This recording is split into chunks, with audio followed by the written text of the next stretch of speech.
Bonjour. Le plan d'épargne retraite, c'est un produit d'épargne à long terme qui permet de se constituer, d'accumuler une épargne pour percevoir à l'âge de la retraite soit un capital, soit une rente.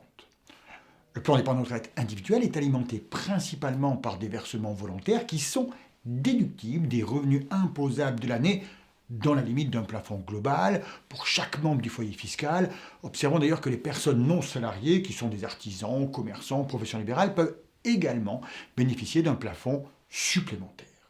La question qui se pose est de savoir s'il est pertinent de souscrire un plan d'épargne retraite ou est-ce qu'il vaut mieux rester fidèle au bon vieux contrat d'assurance vie.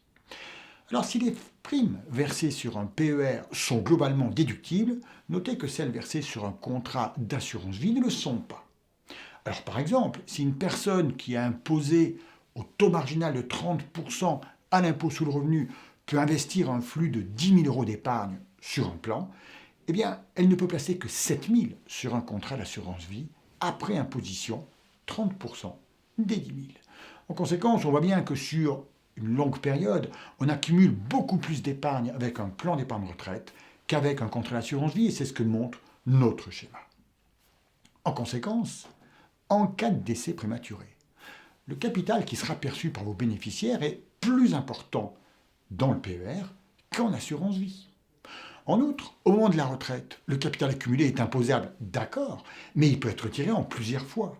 Et la somme accumulée étant bien supérieure, eh bien le montant net perçu le sera également.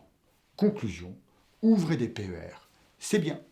Pour plus de renseignements, rapprochez-vous de votre conseiller.